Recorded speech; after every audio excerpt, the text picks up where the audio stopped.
Good morning, good afternoon, good evening, and welcome back to the Thai Expat Daily Show. I'm your host, Kieran Mack, as always, and truly delighted you've tuned in yet again for another show. Now, before we do get started, don't forget to like this video, subscribe to the channel, and ring that notification bell so that YouTube will let you know when the next news show or live stream is uploaded onto the platform. And finally, if you'd like to support the show, the easiest and the best way is to become a channel member. Details down below in the description, and it's just as simple as hitting join. So now that's all done and dusted, let's jump into those trending stories here in Thailand today. Paetongtarn Shinawatra has officially been inaugurated as Thailand's 31st Prime Minister on Sunday, following the royal assent from His Majesty the King. The formal ceremony took place on Sunday morning at the Voice Space building in Bangkok, the headquarters of the Pheu Thai Party. During the event, Arpat Sukhanut, Secretary General of the House of Representatives, read the royal command to Paetongtarn in front of a portrait of the king. Former Prime Minister Thaksin Shinawatra, who was recently released from his previous legal constraints, along with senior Pheu Thai Party members and select guests, attended the ceremony. In her acceptance speech, Paetongtarn expressed her deep honour and gratitude for the royal appointment. She pledged to carry out her responsibilities with utmost dedication, loyalty and honesty, focusing on the welfare of the nation and its people. Looking ahead to the remaining 3 years of the parliament term, Paetongtarn committed to working with the House with an open heart and welcomed diverse opinions. She emphasized that the significant challenges ahead would require collective effort and called for collaboration from all sectors of Thai society to make Thailand a land of opportunity and happiness for everyone. The Voice Space building was lively with Pheu Thai Party members, all dressed in official white suits, celebrating Paetongtarn's appointment. In a light-hearted moment, Paetongtarn, also in a white suit, smiled and waved to the gathered reporters and photographers. She shared that she had gone to bed earlier than usual the night before, worried about being late for the ceremony. She was later joined by her father, former Prime Minister Thaksin, and other family members. Thaksin embraced his daughter and expressed his joy to reporters, stating his happiness for her new role. Key figures from the governing coalition also attended the ceremony, extending their congratulations and support to the new Prime Minister. Two media associations have announced plans to investigate Paetongtarn Party leader General Prawit Wongsuwan following an incident where he allegedly assaulted a female reporter on Friday. The Thai Broadcast Journalistic Association and the News Broadcasting Council of Thailand have expressed concern that General Prawit's actions may breach the Code of Conduct for MPs. According to this code, lawmakers are expected to respect the rights and freedom of others and refrain from inappropriate behavior, including intimidation or physical force. Both associations reviewed various video recordings of the incident and concluded that General Prawit's conduct constituted intimidation rather than mere playful teasing, as some of his supporters have suggested. Thai PBS, the employer of the reporter involved, have also demanded accountability from General Prawit.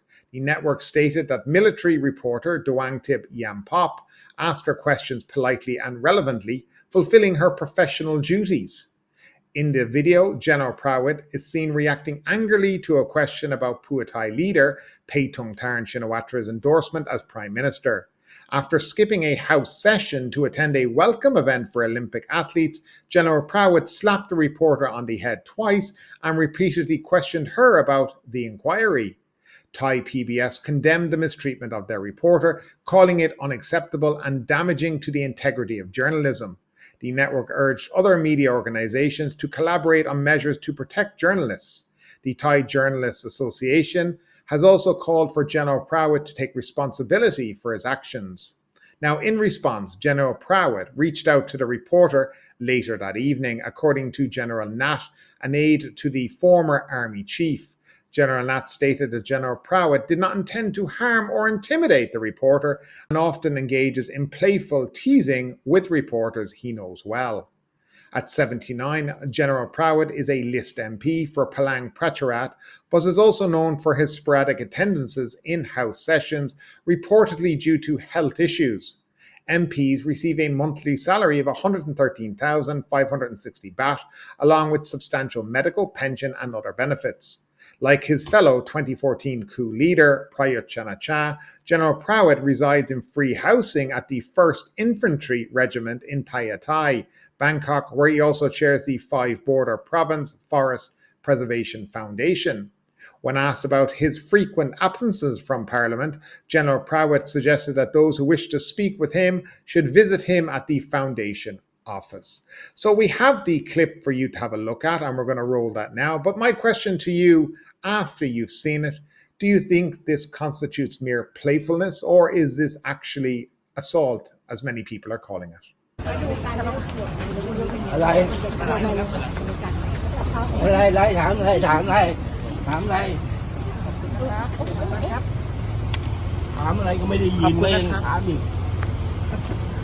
การเลิกตรวจนายกวันนี้เป็นไงบ้างบรรยากาศตั้งแต่ภาพไม่ถาม On August 16th, Vietnamese tour guide Pan Ngoc Vu, 35 years of age, was arrested by tourist police in Bangkok. Vu, who had previously testified as a witness in a murder case, was caught operating illegally as a tour guide for Vietnamese tourists. He was detained at a hotel in Soi Rang Nam after a month of surveillance. Vu had been involved in the investigation in the deaths of 6 Vietnamese tourists found poisoned in a luxury hotel on July 14th. Although he was initially questioned as a witness, authorities discovered he was working without a work permit.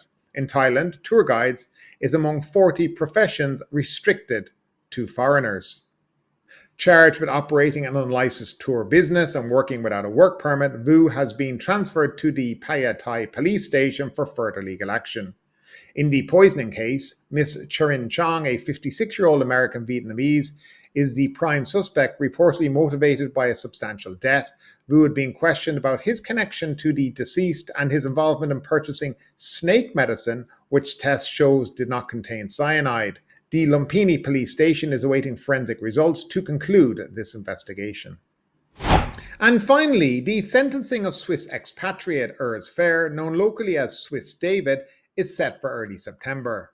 Fer, who founded the Green Elephant Sanctuary Park in Chern-Thalay, faces charges of assault for an incident in February where he allegedly kicked Dr. Tandao Shandam, a doctor from Dibuk Hospital. The incident occurred on February 24th when Dr. Tandao and a friend were sitting on steps to Yamu Beach near Fer's rented luxury villa, enjoying the full moon. Fer reportedly approached them, demanded they leave, and then allegedly kicked Dr. Tandao in the back. Fer denies the allegation, claiming he merely slipped. A video of the incident went viral, sparking local protests and anti-foreigner sentiment. Fer and his wife initially misunderstood the situation, believing Dr. Tandao and her friend were trespassing. However, it was later revealed that the steps to the beach were illegally constructed on public land and were subsequently demolished. Now, despite the Immigration Bureau's revocation of Fer's stay permit in early March, he remains in Phuket, confirmed Anupang Panarat, Secretary to the Governor of Phuket. Mr. Fer is currently involved in a legal process focused on his assault charge, Anupang said. He is still in Phuket awaiting sentencing on September 3rd. His business activities are not relevant at this time, as he is not operating any business and holds only a temporary visa. Dr. Tandao expressed hope for a resolution. The only reason David still holds a visa and remains in Thailand is the ongoing case. September 3 will finalize his punishment, she stated. The Immigration Bureau has granted Fer a recurring 30-day stay while on bail under conditions including residing in approved housing, checking in with authorities every 15 days, and refraining from work or illegal activities.